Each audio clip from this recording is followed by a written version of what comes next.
Assalamualaikum warahmatullahi wabarakatuh. Perkenalkan, nama saya Dafar Vela Raihan dari kelas 12 MIPA A, nomor absen 2, SMA Negeri 78 Jakarta. Hari ini, saya akan melakukan praktikum biologi mengenai uji amilum dan enzim petialin. Adapun video ini saya buat untuk menuntaskan tugas saya dalam ujian praktek pelajaran biologi tahun 2021. Tujuan daripada praktik ini adalah yang pertama untuk mengetahui kandungan amilum pada bahan makanan. Yang kedua, mengetahui peranan saliva dalam proses pencernaan. Dan yang terakhir yaitu untuk mengetahui peranan suhu dan pH terhadap kerja enzim. Setelah ini saya akan menjelaskan alat-alat dan bahan yang saya butuhkan untuk melakukan praktikum ini. Adapun alat dan bahan yang saya butuhkan untuk melakukan uji amilum dan enzim petialin ini yaitu 5 buah piring plastik kecil untuk masing-masing sampelnya, sendok teh dan gelas, air panas, air dingin, jeruk nipis, nasi, betadine, dan soda kue atau baking soda. Untuk tahapan kerjanya yang pertama, tadi kita sudah menyiapkan nasi. Nah, sekarang kita gerus nasi ini sampai halus.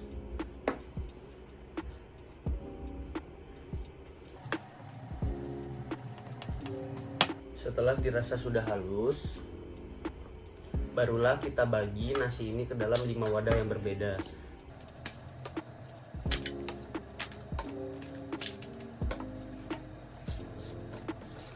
Nah, pembagian untuk masing-masing wadah itu adalah 1 sendok teh.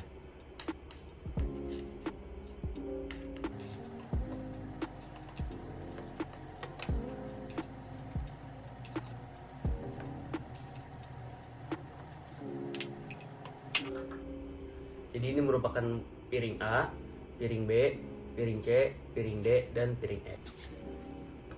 Untuk piring A atau piring yang pertama ini kita akan mencampurkan nasi dengan saliva.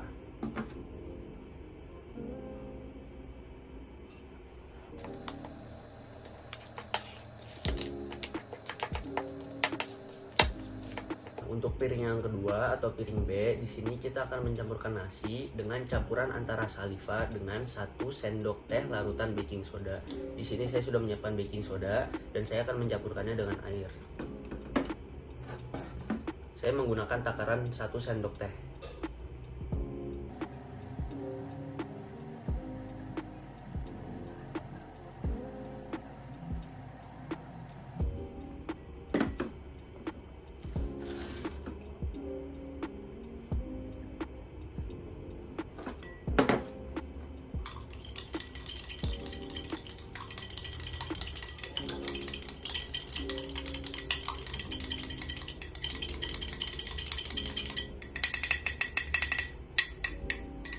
Larutan antara baking soda dengan air ini kemudian kita campurkan dengan saliva tadi. Oh iya, baking soda ini berfungsi sebagai larutan basah ya.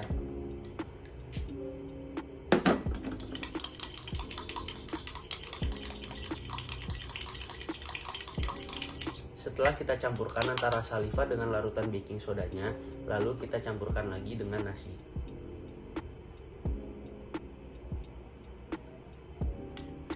Sama seperti step-step sebelumnya, kita lalu aduk rata.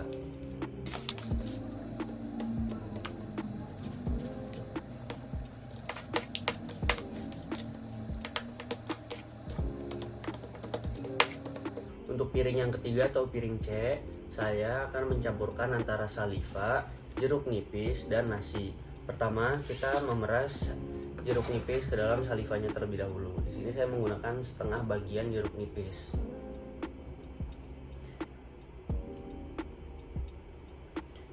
Setelah itu kita kocok jeruk nipis dengan salivanya. Tuangkan ke dalam nasinya.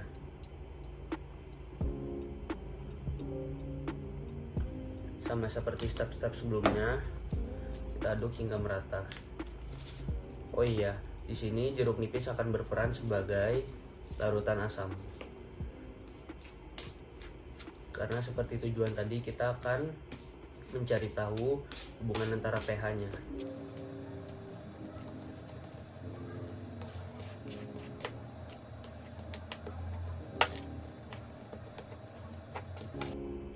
Untuk piring D dan E, di sini saya akan melakukan keduanya bersamaan. Jadi untuk piring D, saya akan mencampurkan nasi dengan saliva yang akan saya rendam di air dingin yang telah saya sediakan.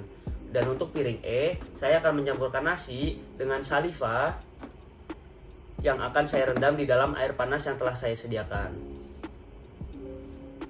Ini saya akan merendam salivanya terlebih dahulu.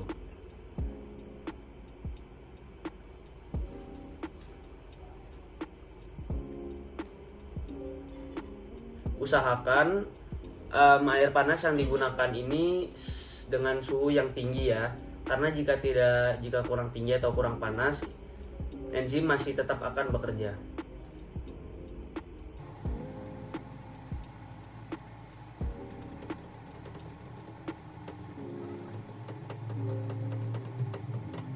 A few moments later.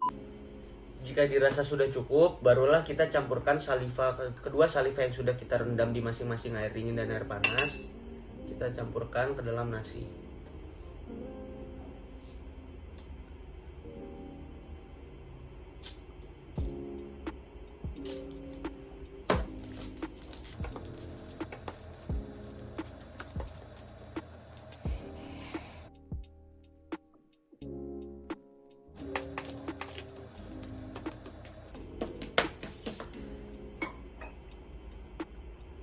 Untuk piring yang terakhir, campurkan nasi dengan saliva yang sudah direndam di air panas.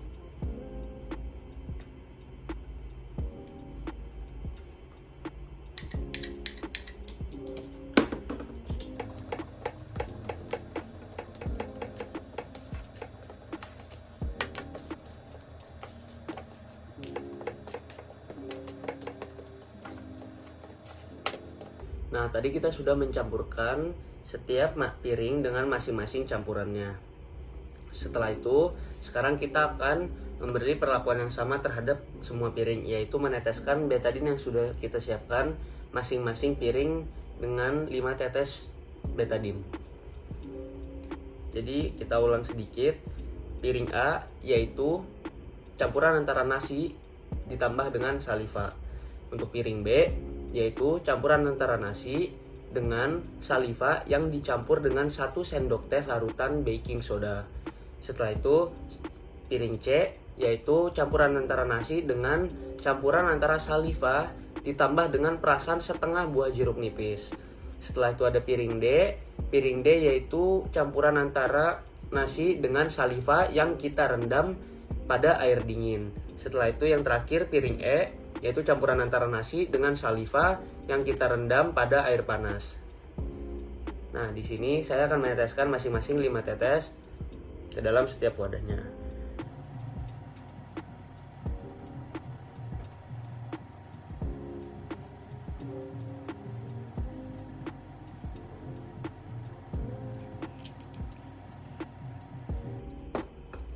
Di sini kita akan menunggu hingga warnanya berubah.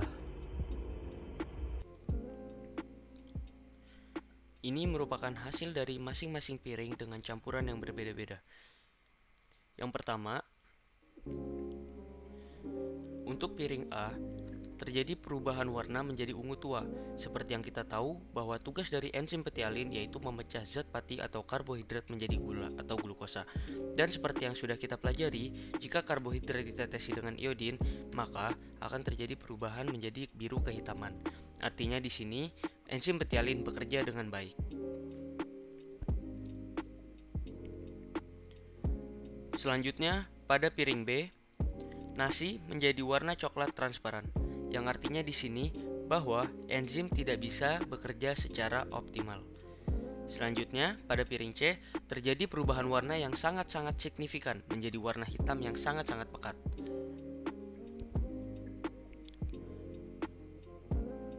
Pada piring D dan piring E, mereka memiliki warna yang hampir sama, yaitu warna ungu kehitaman. Enzim petialin di piring D dan E kurang bisa bekerja secara maksimal.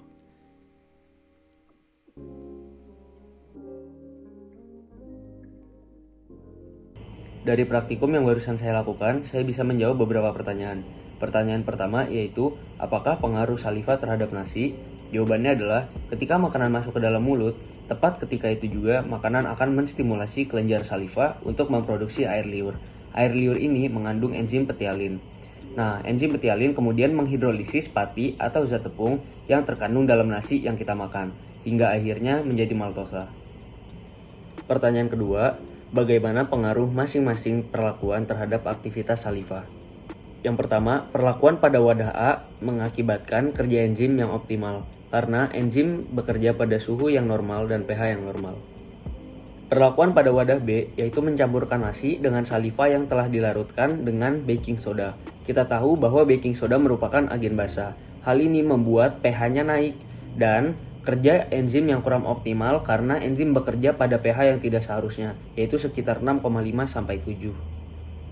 Perlakuan pada wadah C yaitu mencampurkan nasi dengan saliva yang telah dicampur dengan larutan jeruk nipis. Kita tahu bahwa jeruk nipis di sini merupakan agen asam. Hal ini menyebabkan pH dari larutan turun dan kerja enzim yang kurang baik karena enzim bekerja pada pH yang tidak seharusnya. Bahkan perubahan warna yang terjadi sangatlah signifikan. Perlakuan D yaitu mencampurkan nasi dengan saliva yang telah direndam dalam air dingin. Hal ini menghasilkan kerja enzim yang kurang baik karena enzim bekerja pada suhu rendah. Hal ini menyebabkan deaktivasi pada enzim. Perlakuan yang terakhir yaitu pada wadah E, mencampurkan nasi dengan saliva yang telah direndam dalam air panas. Kita tahu bahwa saat direndam dalam air panas, suhu akan bertambah naik. Hal ini akan menyebabkan enzim terdenaturasi. Itulah yang menyebabkan kerja enzim yang kurang baik. Pertanyaan yang terakhir, bagaimana pengaruh suhu dan pH terhadap aktivitas enzim? Jadi, enzim hanya akan bekerja optimal pada suhu tertentu. Gangguan atau kontaminasi hal lain akan membuat kerja dari enzim ini kurang optimal. Pada suhu rendah, aktivitas enzim sangatlah kecil. Hal ini dikarenakan rendahnya tumbukan antar partikel. Sedangkan, dengan adanya kenaikan suhu, reaksi enzim yang dikataliskan meningkat pula. Jika terjadi peningkatan suhu yang melewati batas, maka enzim akan menjadi kurang stabil dan terjadi penurunan laju reaksi.